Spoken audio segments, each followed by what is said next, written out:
सज के कुरुक्षेत्र में चला है बर्बरी।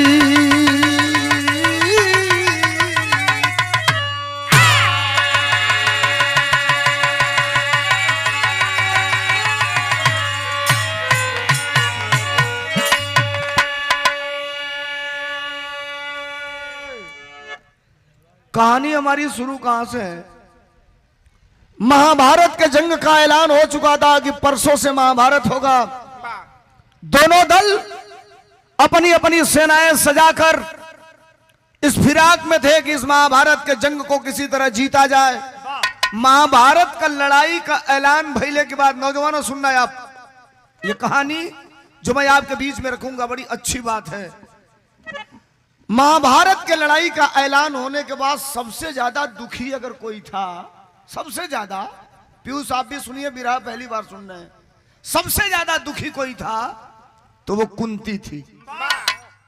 रात को 11 बज रहा है, कुंती धृतराष्ट्र और गंधारी के पास जाती है। अंधे धृतराष्ट्र के पास बैठ करके हाथ जोड़ करके निवेदन करती है, रो रही है कि पिताजी इस युद्ध को रुकवा दीजिए, अपने ही खानदान के लोग मारे जाएंगे, कैसे हम लोग देखेंगे। न गंधारी बोलती है न धृतराष्ट्र बोलते हैं, और कुंती वहां से उठ करके वापस अपने घर के तरफ आ रही है, रो रही है कुंती। कुंती के डर बा कि एक तरफ 18 छौड़ी सेना बा, एक तरफ हमारे 5 को बेटा खाली हम, लड़ाई का अंजाम कहीं अगर हमारे खिलाफ हो जाई तो हम कैसे जियब। तब तक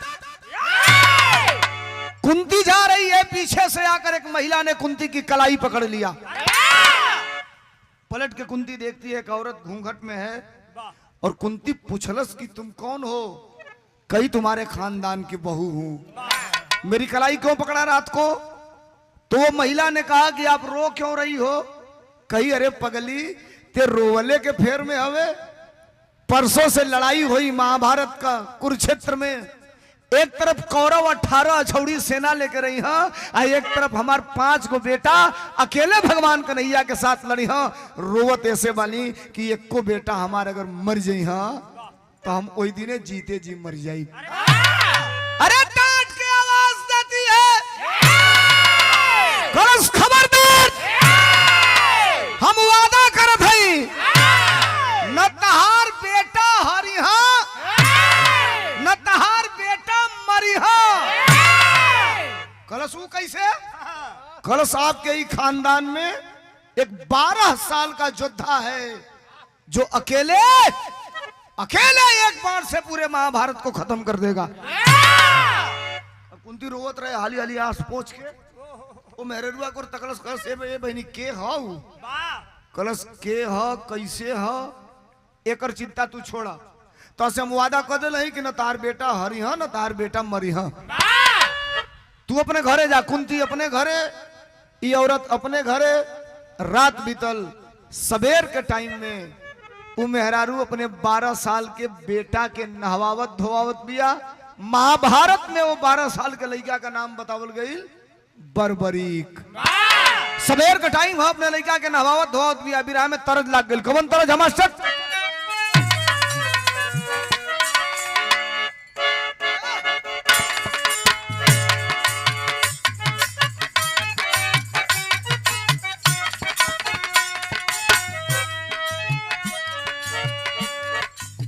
मास्टर तरज बजावो दौड़न।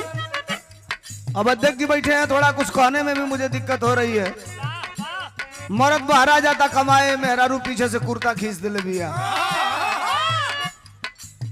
का हो तो कलश की न जा कमाए, कलश की ना जाई ताही जोन फाउंडेशनवा तुआर लागत आई कहां से आई? एगो हो उठवा पे जोन लगावे लू हेंगा ठले की बात कब दिल लाल कर निकल जाला, का कहल जाला ओके? फंस गई एक बार हम बड़ी चक्कर में। एक दिन विराग आके आओ तो रुपया रहे थैली में, कहली तू हम कीन के ले चली घरे। जब भटवलिया रुकली और जो सिटी माल बा आई नगीना चाचा वाला मखनिया में, तो जाके काउंटर पर कहली वही मैनेजर से कि भैया जो सबसे महंगा लिपस्टिक हो गए 2 गो निकाला अपनी दुकानी में कर। वो पातर पातर दूगो निकाल के धैलस काउंटर पर। गर्मी रहे हमारे लगे 500 का नोट निकाल के पटक देनी वही काउंटर पर। हम कहनी पैसा काटा फेरा तो तकलस दू बेर कलस सोलंकी भाई। हम कहनी हाँ तो कहता भीख ही देता हमके 500। हम कहनी हमर दे दूगो पातर पातर डिबिया नहीं दे दिया 500 देने। कहनी काट के फेरा कहता दूगो का दाम बा 1838 रुपया। कान डाले निकलनी जिंदगी में आज के बाद फिर लिपस्टिक किने आई आई मैं। हां तब का 500 में चटबो।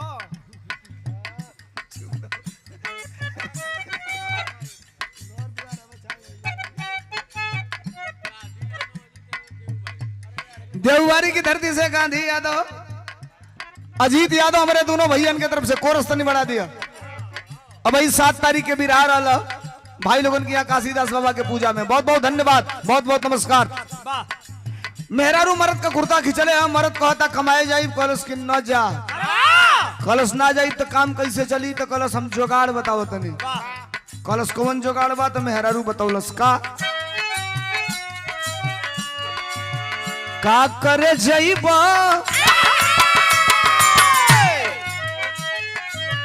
का करे जाइबा कमाए बंगलोर पिया।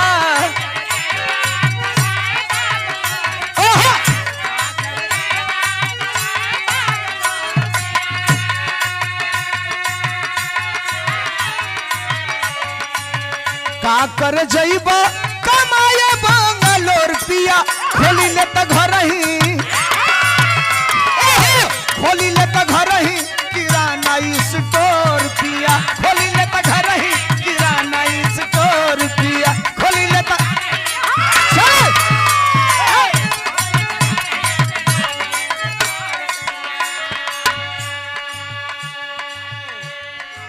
100 रुपया का पुरस्कार घर मालिक राजकुमार यादव जी।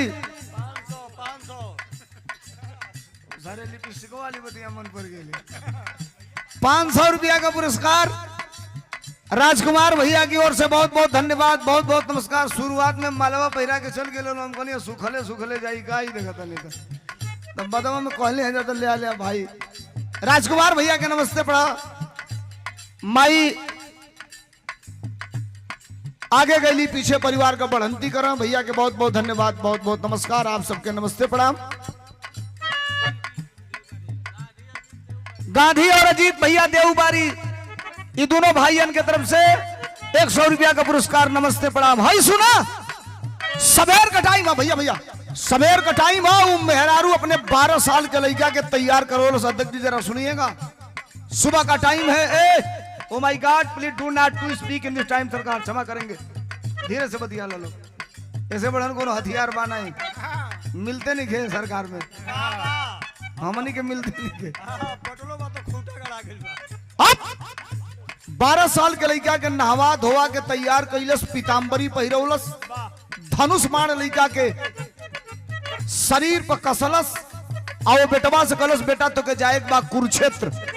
लड़का कलश का करे तो कलश की लड़े। लड़का कलश के हम जाइब लड़े तो केहर से लड़ब। कलश तू केहरों से मत लड़िहा। कलश से माई पागल हो गए लोग काते लड़हू भेजे तले या कहो तले केहरों से मत लड़िहा। तो कलश हम बताओ तनी तो के कहर से लड़े के बा। उ महतारी बताउलस का बताउलस। अरे दूधवा का कर्जा चुकाई दे हमर बेटा।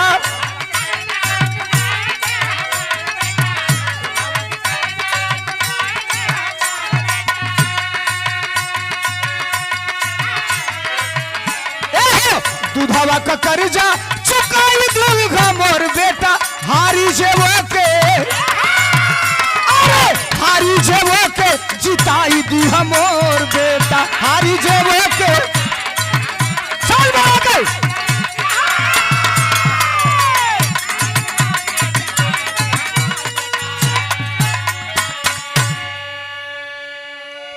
समझिए। वो महतारी अपने बेटा से कहलस 12 साल के बर्बरीक से कुरुक्षेत्र में जाओ, खड़ा रहना, लड़ना मत।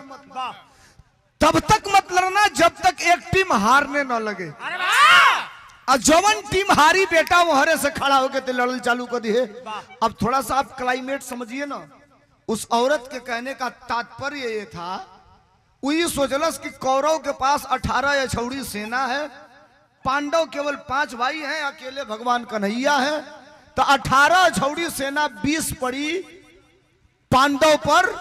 पांडवे हरि हाँ, हम कुंती से वचन दिले बानी कि न तार लइका हरि हाँ सा न मरी हाँ सा।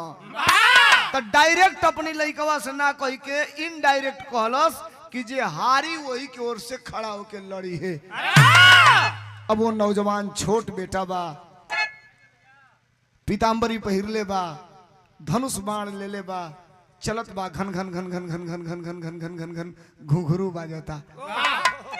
तनी बुरा मत मानी, हेलो 1 मिनट। ए भैया ए पहलवा माई काकी मेला जासा तो गुरहिया जिलेबी ले आओ सो, लकठा ले आओ सो, लेकिन अगर मेला जा सो तो घरे अगर छोट लइका होगा सो तो कुल खातिर करधन किन के ले आओ सो, डांड़ा।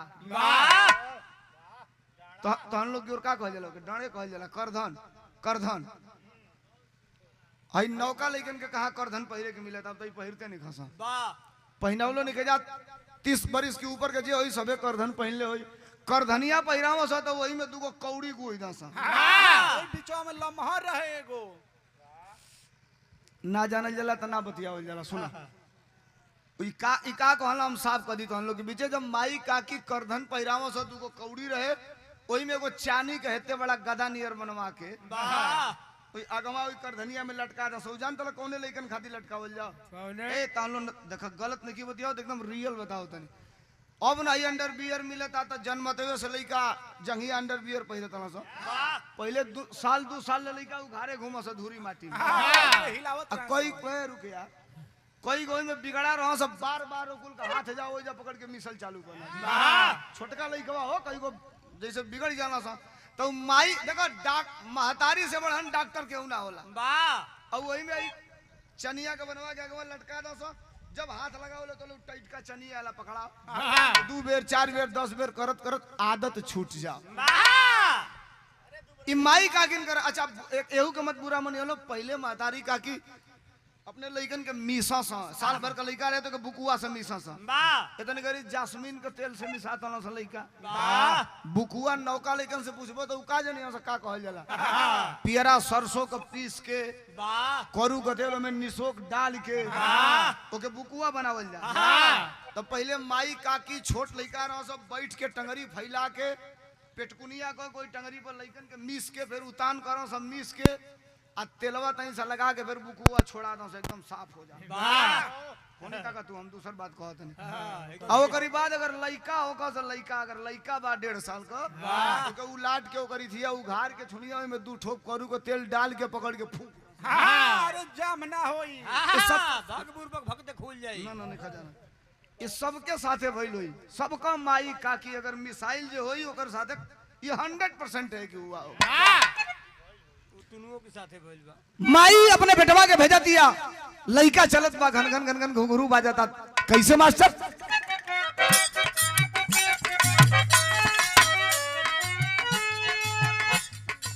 लेके धनुष बाण,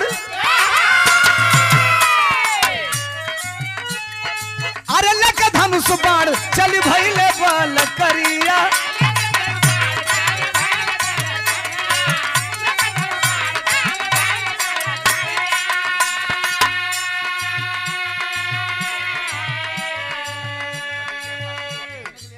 और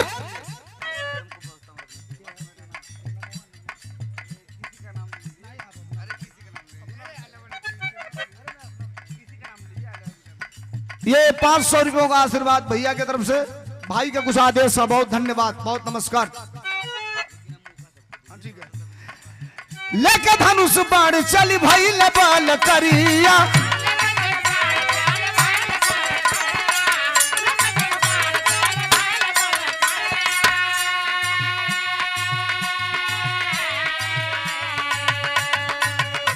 अरे अंतर्यामी कृष्ण के तब लगली खबरिया।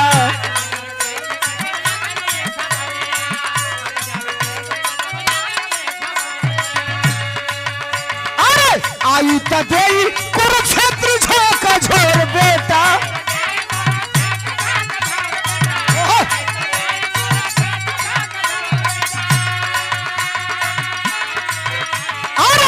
आई त देई कुरुक्षेत्र झाका झर बेटा रहिया में पूछे, अरे रहिया में पूछे जात बालक ने मोर बेटा। चल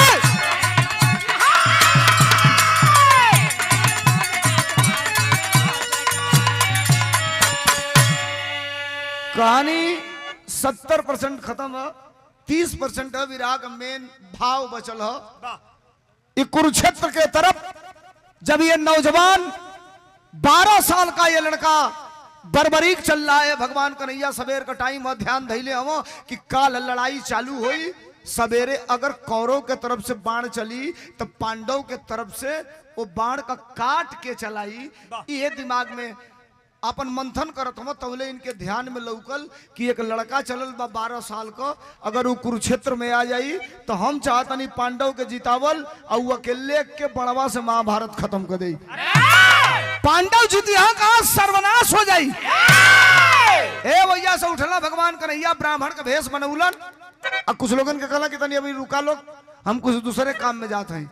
ब्राह्मण के भेष बनाई कि आई कोई रास्ते में खड़ा हो गई ना, यहाँ से छोट लड़का घन घन घन घन घुघरू बजत धनुष मार ले हरे कुरुक्षेत्र में जाई लड़ब, जे हारी होकरी ओर से लड़ब। ये चिल्लात बोलत आवत हो, सामने पड़ल हो, हाथ देना कहले बेटा रुक रुक रुक रुक रुक रुक रुक रुक। गेरुआधारी वस्त्र देख करके ब्राह्मण रूपी इंसान को देख करके वो हाथ जोड़ के प्रणाम किया, सर झुका करके नमस्ते किया और कहा महाराज बताइए क्यों रोके हमको हैं। कल कहाँ जा रहे हो? कलश कुरुक्षेत्र जाता नहीं। कल क्या करे? कल लड़े जाता नहीं, लड़े कल से महाभारत है। कल ते लड़े कलश, हाँ कल के करा और से लड़ब, कल जे हारी वही के और से लड़ब। भगवान कन्हैया कहला भाग रे बेटा भाग। इतना बड़े बड़े वीर हवा सा, अरे बाण चलैहा करे हवा से उधिया जइबे। जर्सी साढ़ देखले हो लोग, जर्सियन के खुरिया जाना से तो मनबे ना करल सो। जो ही कहला कि जब बाण चली ओकरे हवा से उधिया जइबे तोले दुई बेर रहेंगे खुरियाइल अकल सा खबरदार, एक के बाण से पूरा महाभारत खत्म कर दई। भगवान कन्हैया कहला फिर बोल। कलश एक बाण चलाई पूरा महाभारत खत्म हो जाई। कल हम कैसे मानब कि तू एक बाण से पूरा महाभारत खत्म कर देबे? तो कलश तुम मानो चाहे मत मानो, हम तो उसे कहत नहीं कि एक के बाणवा से पूरा महाभारत खत्म कर दे। तरज बिरहा में लाग गेल, कवन तरज हमार सब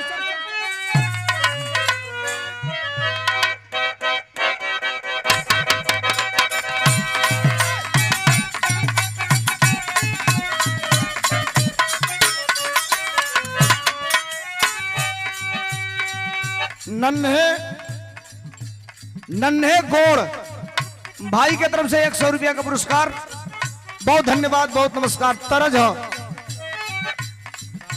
का करताड़ू रनिया,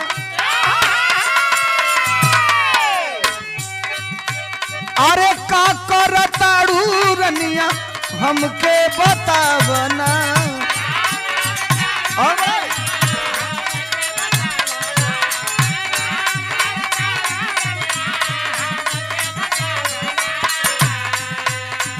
रूपवा से पर्दा तनी, रूपवा से पर्दा तनी रनिया हटावना। ओह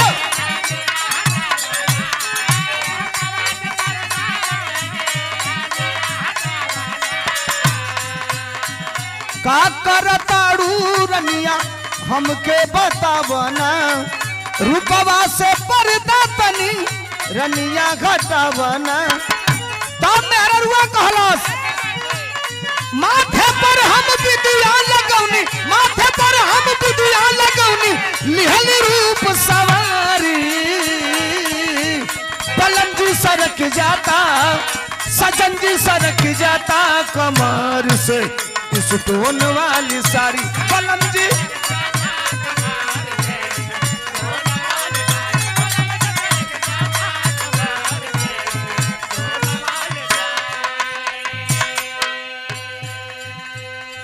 विरहा के अंतिम दौर में है, विरहा का मेन प्रमाण सुनिएगा आप। 100 रुपया का पुरस्कार एके पावर इन्वेस्ट सोनू घाट का भैया का हो लिखले का बोला पढ़वा तू कोदो दे के थोड़े हम पढ़ले बने तू लिखवा एके हम पढ़ब इसके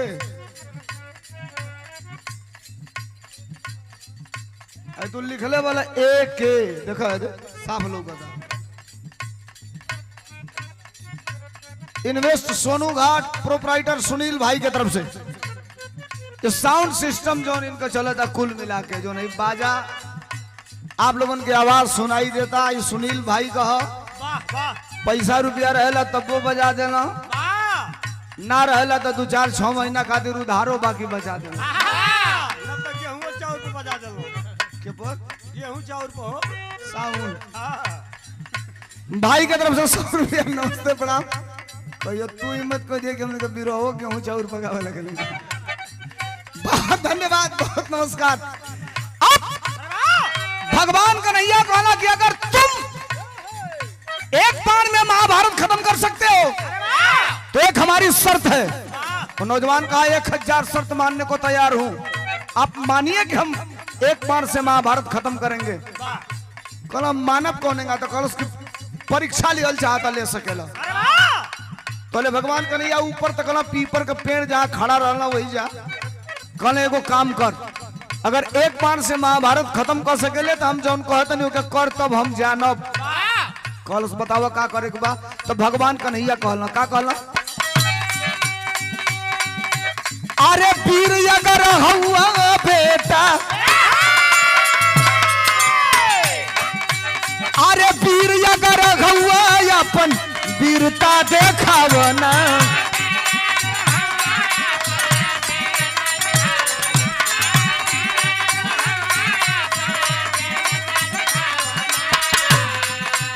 अरे पिपरा का पातिये के पिपरा का पतइये के पार से छेदावना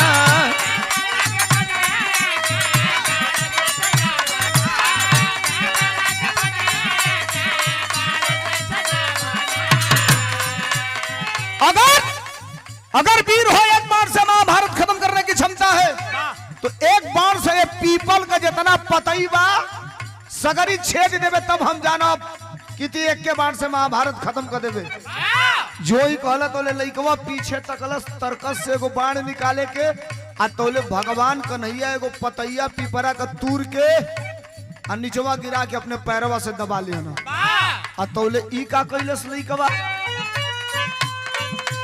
कहत देर ना धनुष के ऊपर कहत देर ना धनुष के ऊपर लहले बार चढ़ाई त छेदे पतिया के अरे छेदे पतिया ये के बार से कांपेले कन्हाई छेदे पतिया ये के बार से कांपेले कन्हाई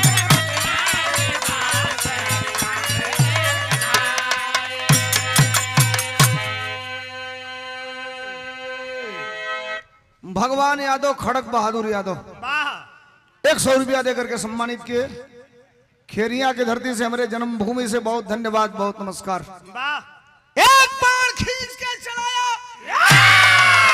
जैसे कुदरा सियल जला सुनना आप सब लोग नौजवानों खास करके आपके लिए कह रहा हूं विराह के अंतिम में बहुत बड़ा प्रमाण दूंगा जैसे कुदरा सियल जला सुई से वैसे कुल पतैया छेदत आउ बणवा आके भगवान कन्हैया की पंजवा पर ऊपरा हो गया गन गन गन गन नाचे लगल अब भगवान कन्हैया कबो बणवा की ओर ताको कबो करी और ताके कहला ई का त कहलस तारी गोड़वा के नीचवा एगो पतई बा गोड़वा हटईबा तो ओके छेदी आ ना हटईबा तो तार गोड़वा छेद के ओके छेदी अब जो कहलस की गोड़वा छेद के छेदी तो ले हटौला कहले जाने ले ले सारे पतई छेदलस बाण ऊपर उठल पकड़ के अपने तरकस में रख लियालस भगवान कन्हैया कहला वीर दिखाई दे रहे हो कहलस ये मर्द आन्हर हवा का तू जोन कहला तो उनको देली एकरे बात कहतला वीर दिखाई दे रहे हो कहला जो वीर होता है वो दानी भी होता है कहलस आ गइल अपने असली औकात पर जब कुछ मांग ही करल हम मर्दे तो 1.5 घंटा बिना मतलब कर लपेट के हमके फंसौले काहे करल कहतला जो दानी जो वीर होता है वो दानी होता है। बोला का चाहिए कल तो से हम मांगी तू देब कल जौन मंगबो अब्बे देई कल लड़कों से मैं नहीं मांगता मांगू जबान खाली चला जाएगा तो फिर मेरी बेइज्जती होगी। देखो चढ़ावा तो न कौनेगा लड़का और गर्म हो गई कल सुना जवन मंगवा यही जा देई अब ऐसा ढेर बतीबत हो जाए बिगाड़। 100 रुपयों का आशीर्वाद श्री अजीत यादव उर्फ गांधी यादव ग्राम देवबारी हमारे छोटे भाई लोग हैं, हमारे शुभचिंतक हैं, हमारे समर्थक हैं और 24 घंटा हमें सपोर्ट करने का लोग काम करते हैं। भाइयों को ढेर सारा नमस्कार, आप सबको बहुत बहुत नमस्कार प्रणाम। अब भगवान कन्हैया कहला कि हम ना मांगब कलश ना मंगब तो जा कलम मांगी या ना मिली तब कलश फिर कहतनी जोन मंगब तो देव कहला इसे ना 3 वचन दो। 3 वचन दिया जो मांगोगे वो दूंगा, जो मांगोगे वो दूंगा, जो मांगोगे वो दूंगा। कहना तो ठीक अब 3 वचन दे दे ले तब हम मांगत हई। अब बेटा यही जा देवे पड़ी कलश दे भगवान कन्हैया मंगले हम बिराह में टेरी लग गई। क्या मंगला मास्टर?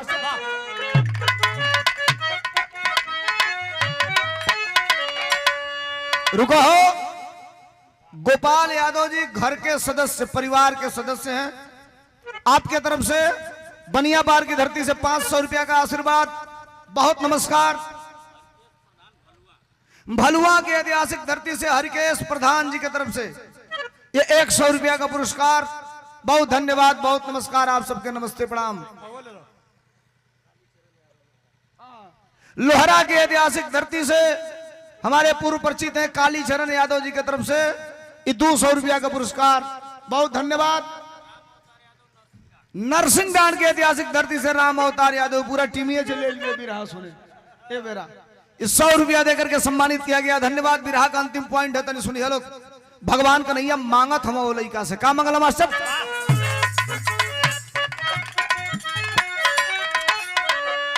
बीरताई बीरताई जिसकी धोखे में फंसी, अरे जंग के बलवेदी पर मांगे शीश कन्हाई, जंग के बलवेदी पर मांगे शीश कन्हाई, बीरताई जिसकी धोखे में फंसी। आपन कटार निकाल के अपने हाथे अपने गर्दन के काट के अपने हाथे अपन झोटा पकड़ के हाथ फैलौले है हमारे हथेली पे अपन मूड़ी रख दे, यानी आपन गर्दन काट के हमके दे दे। भगवान कन्हैया जो मंगला उन लइकवा सामने खड़ा है, इनका बतिया सुनने के बाद तनी सा आगे बढ़ल, चेहरा देख के भगवान कन्हैया के लागल कि ई देवे लायक कब काम नहीं करत। जो आगे बढ़ल तो तनी पीछे हटला, और जब पीछे हटला तो एक हाथ उ लइका यही बाण पर रखलस, ऐसे बड़वा निकालत बा हमरे बिरहा का अंतिम तरज लाग गइल। कौन तरज मास्टर?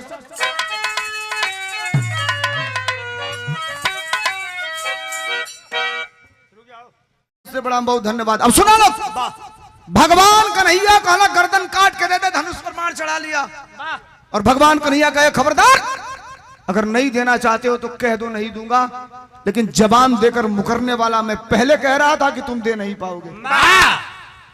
3 दिन के लौंडे बालक, मैं बार बार कह रहा था कि ये छोटा बालक है हमको क्या देगा, तुम अपने आप को बहुत बड़ा शक्तिशाली समझ रहे थे। करो सुनिए, तीर कमान से बात जुबान से निकल जाती तो वापस नहीं आती। जो मैं वचन दिया हूं उस पे अभी भी अडिग हूं, लेकिन मुझे शंका है कि जो तुम दिखाई दे रहे हो वो हो नहीं। तुम हो कौन? असली भेष में आओ और नहीं तो मैं बाण चलाऊंगा, गर्दन कटेगी तुम्हारी, दुनिया की कोई ताकत तुम्हें बचा नहीं सकती है। भगवान कन्हैया कहला कि अबे हम सोची समझी तो ले बड़वे चला दे मुआ दे सारे, तो महाभारत कहां से हुई? जो ही कहलस के असली भेष में आओ तब तक 1 मिनट लागल, नीचे से हर हर शरीर बदलल चालू भइल। मुरलीधर कन्हैया सामने खड़ा हुआ, हाथ में चक्र सुदर्शन लिए ले, बांसुरी बजावत, पहचान गया ये नौजवान, इसलिए कि इसके घर पूजा होती थी। दौड़ के पैरों पर गिर गया, सिर पटक दिया और कहा साहब क्षमा करेंगे, हमारा और आपका जो कमिटमेंट था, हमने जो आपसे कहा था, वादा किया था, उस वादा को पूरा करने में हमने देर कर दिया। कुछ बोलत नहीं का भगवान कन्हैया खड़ा हुआ, निकाला अपने कमर से कटार और निकाल करके वो नौजवान सटाया अपने गर्दन पर, पकड़ल अपने हाथे झोटा, अपन मूड़ी काट के देवे जात था तो कलश की ए साहब वादा पूरा करे जाते हैं, आदेश हो तो एक सवाल आपसे कली। भगवान कन्हैया कहना कर लो। कहा मेरी आत्मा भटकेगी जब तक मैं ये प्राण निकलेगा, मेरी आत्मा भटकती रहेगी जब तक इसका रहस्य नहीं जानूंगा। कहना पूछ।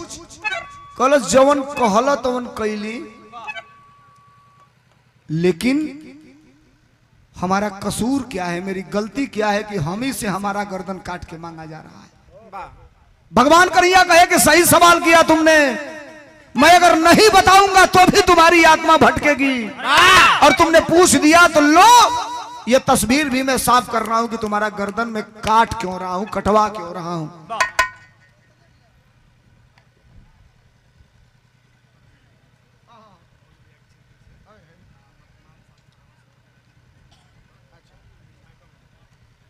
MS Bimla construction, contractor and general order supplier, address Jagdishpur Rahimpur Deoria, proprietor Manoj Kumar Yadav, Bhatpar Rani विधानसभा 340 से, मनोज यादव, JP यादव, श्री रमाशंकर राजभर विद्यार्थी सांसद जी के सपोर्टर भाइयों की तरफ से 500 रुपया का आशीर्वाद, तालियां बजा के स्वागत करेंगे आप सब। बहुत धन्यवाद, बहुत नमस्कार। एक दिन इनका नाव बोला तो नहीं तो यानी उर्दू में लिख के दे दिया, अंग्रेजी वाले तो गनीमत में पढ़े लेते हैं, हम कहीं भैया अभी के पढ़ी उर्दू जाना नहीं पढ़वा के। अब सुनिए, भगवान कन्हैया ने कहा खबरदार, तुम्हारा गर्दन क्यों काट रहा हूं, विराह खत्म हो गया, सुनिएगा। जानते हो उस नौजवान ने कहा बताइए। कल से महाभारत की लड़ाई चालू होगी, सुनना विराह का मेन पॉइंट है, और हम जिधर से खड़े हैं वो सत्य है, धर्म के साथ मैं खड़ा हूं। जिधर तुम्हारे आजा बाबा परपाजा। 10 मिनट और रुको, इधर से सुन के जाना आप लोग। हम धर्म के साथ खड़े हैं, तुम्हारे खानदान के साथ, और एक तरफ अधर्म खड़ा है कौरवों के रूप में, जिधर 18 छौड़ी सेना है। गर्दन तुम्हारा मैं इसलिए काटने के लिए कहा हूं बेटा, इसलिए कहा हूं, मैं लड़ूंगा पांडवों के तरफ से, कौरवों के तरफ 18 छौड़ी सेना है। हमने बना लिया है डायग्राम की इस लड़ाई का अंजाम क्या होगा। पांडव जीतेंगे, कौरव हारेंगे।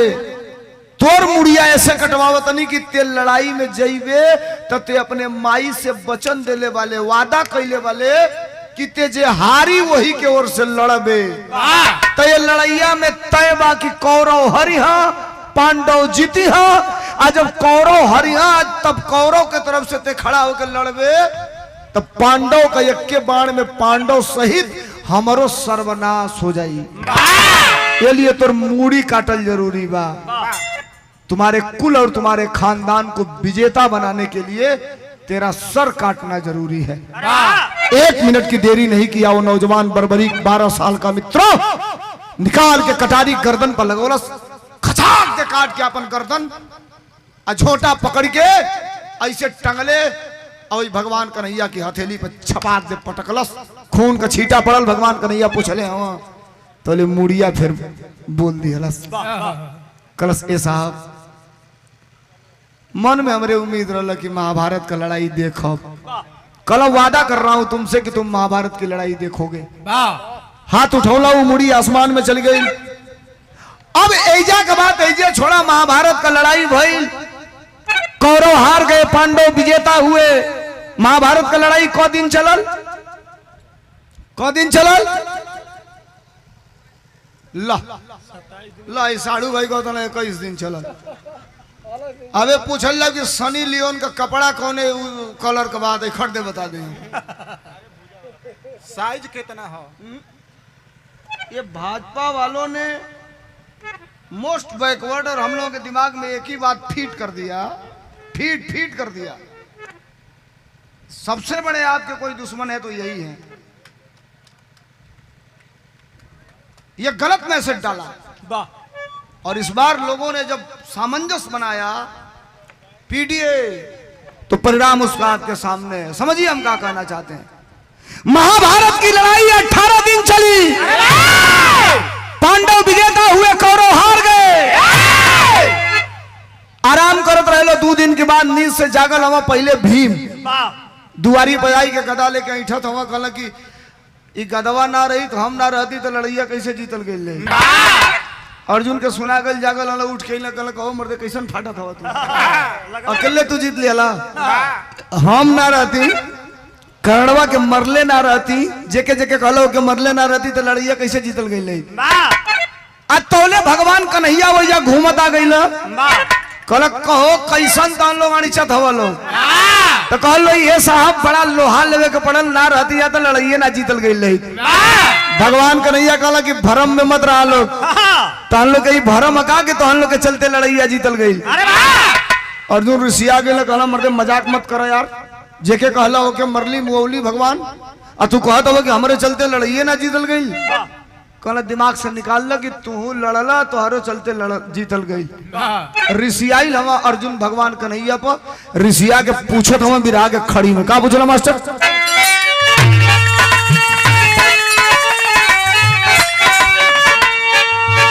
कहला के असल विजेता कौन बता दे मोहन रसिया, अरे बंसी वाले के समझ में आई सारी बतिया।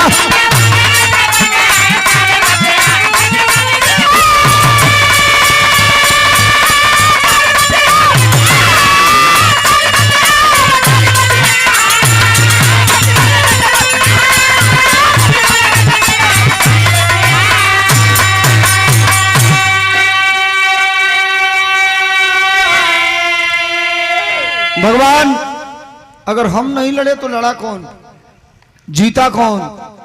भगवान कन्हैया खड़ा हुआ, अर्जुन बड़ी तेज गुस्सा में कहे कि आपको बताना पड़ेगा मेरा तिरस्कार आपने किया है। कहला घबरा मत, एक हम ना बताई। कहला तो के बताई, तो कहला अल्लाह सुनो बताई के।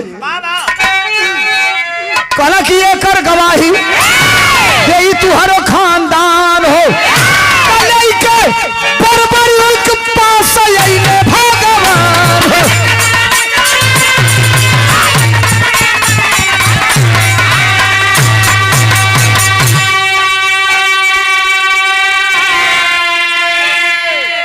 आपको लगता है कि आप ही लोग लड़े और आप ही लोग जीते, तो हम कहब तो तुम लोग के बुरा लगी।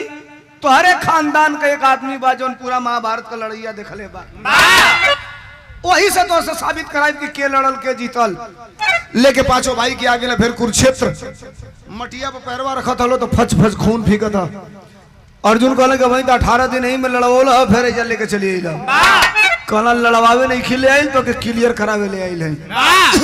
हाथ ऐसे कहला, आसमान से बरबरी कमूड़ी आके हाथे पर टिकल, कलश आदेश करिए प्रभु।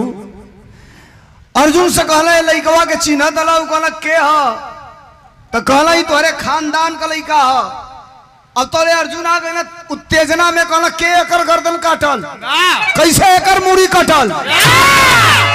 कहला एकर मुड़िया कट गई तो तहार मुड़िया कटले से बच गई।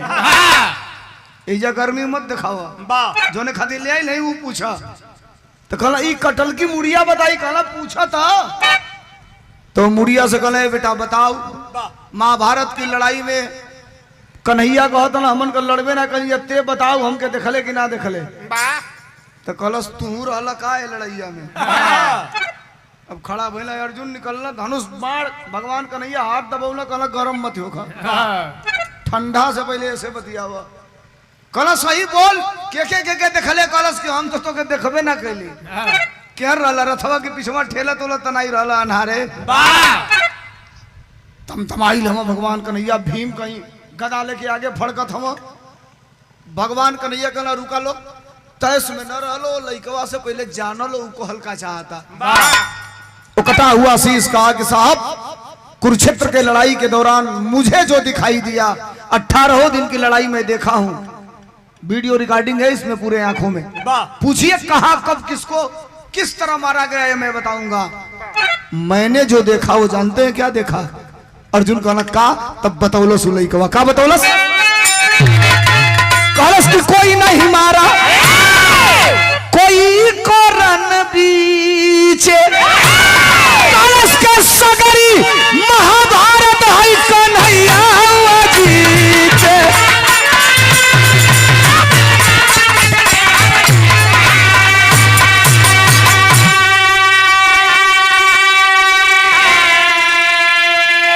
चारों तरफ कुरुक्षेत्र की लड़ाई में अगर मुझे कुछ दिखाई दे रहा था तो भगवान श्री कृष्ण और भगवान श्री कृष्ण का चक्र सुदर्शन।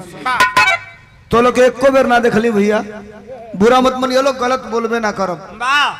अर्जुन तमतमाइल हो भगवान कन्हैया हाथ पकड़ला कहला आराम से ठंडा कहला मर्द लाके जब बेइज्जत करा दिहला ओकरी बादो कहतला आराम से ठंडा से बतियावा। कहला कुछ और पूछे के बा कहला बकियावा पूरा मत करो हमने के जाई ले। पांचों भाई चलल हो लोग। अब भगवान कन्हैया भी रहा अंतिम हो, अंतिम लाइन है। भगवान कन्हैया इसे हथवा उठा के जो मुड़िया के अब ऊपर फेंकल चाहत हम ई पांचों भाई चल दे लोग। तो ले मुड़िया के अखिया से हर हर हर हर पानी गिरे लगल। गदोरिये भर के भगवान कन्हैया के कहला बेटा रोवत काहे हवे? कलश ए साहब सबको उद्धार कर देला जिंदगी में, हम कबले तिरशंकु नियर ऊपर नीचे हिंगा लटकत रहब। कहला तब तो कहलस हमार उद्धार कब होई? तो कहला तोरो उद्धार होई। कहलस कहिया? कहला कलयुग में। एक कलयुग में आजुओ मुड़िया हो, आजुओ कहा हो मास्टर? वचन अपन पूरा कैले प्रभु घन श्याम हो। अरे उहे बरबरो कयाजू भैले खाटू श्याम हो।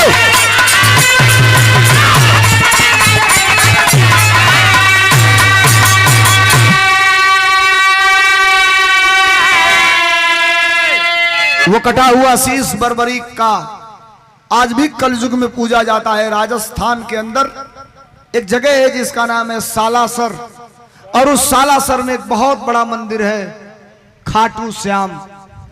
खाटू श्याम के रूप में वही बर्बरीक की मूड़ी आज भी इस धरती पर पूजी जाती है। कहीं फोटो आप देखे होंगे पोस्टर पे अगर खाटू श्याम का, तो पीछे जरूर लिखा होता है हारे का सहारा खाटू श्याम हमारा। माई कहले रहे बेटा जे हारी ओकरे ओर से लड़ी है, हारे का सहारा खाटू श्याम हमारा। बिरहा हमार खत्म भइल, अंतिम लाइन का बात है। कैसे मास्टर? गुरु बिहारी गुरु गणेश गुरु रामलाल गुरकारी स्वर्गीय चंद्रिका कवि बच्चन जी बने पुजारी। वीरताई जिसकी धोखे में फंसी, वीरताई जिसकी धोखे में फंसी, सोलंकी गया कवि के जग जाहिर कविताई।